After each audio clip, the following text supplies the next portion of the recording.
Hi everyone, so this video is going to be a beginner's tip on recognizing your adjusting the upper face, or AUF, before you execute your PLL algorithm so that you do not have to look for it. So I'll show you what I mean.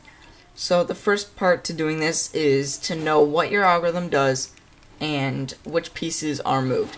So in the case of this T-perm here, as you can see by these two parallel bars, the T-perm swaps these corners and these edges, which means that these bars do not get affected by this algorithm. So when I'm done with the T permutation, I'm going to have this red in front of me and then the blue over here. Now I know that the red is over here, so I know I'm going to have to do a U move when I'm done. So let's do the T-perm, and then just as I predicted, I'm going to have to do a U move because I tracked that earlier. Okay, so in the case of this E-perm, as you can see by no bars here, and this color being the same as this color over here, an E-perm swaps these corners and these corners.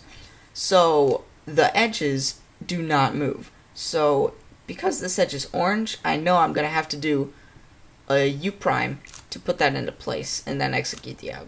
But one thing to remember during the E-perm is that you have to execute it correctly, because if these corners need to be swapped and these ones, and you execute it so it swaps these, you're going to end up with an H-perm, and it can easily be avoided. So the way I recognize how to hold an E-perm is to see if this edge matches with this corner color.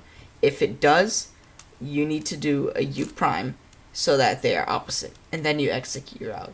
So here I'm just going to do it, and I see that this blue is still in the front, so I'm going to have to do a U2 to align it. And then, as you can see, I do need to do a U2. So that's how you can quickly cancel in. Alright, so in the case of this R-perm, we have headlights here and a block over here. Now R-perm swaps these edges and these corners. So these three pieces do not move along with this edge in the back. But that's not important. That's not the key factor here in recognizing the perm. So the R perm ends with a U prime move, which means if I need to adjust the upper face so that the green headlights are over here, then I'm going to do a U, and a U cancels a U prime, so I'm going to end up doing no adjusting of the upper face, and I'm going to cancel out one move of the alg. So when I do that algorithm, I don't have to do the last U prime because it already matches. So in this case over here, I have it so that the headlights are already matching.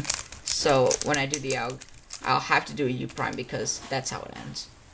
Okay, now in a symmetrical case like this, this is the H perm, where these edges need to swap and these edges need to swap. So it doesn't matter how you hold it, but it is still useful to recognize the adjusting of the upper face. So the corners do not move because this is an edge permutation only. So you can look at the corners and see if green is over here, it needs to move over here. So when I'm done, I can do a U move. Or if you really wanted to, you can adjust the upper face before you execute the alg because you don't need to rotate. So I prefer to do the alg first, and then you have to rotate. Alright guys, that's all I got on adjusting the upper face and recognizing the adjustment of the upper face. So thanks for watching.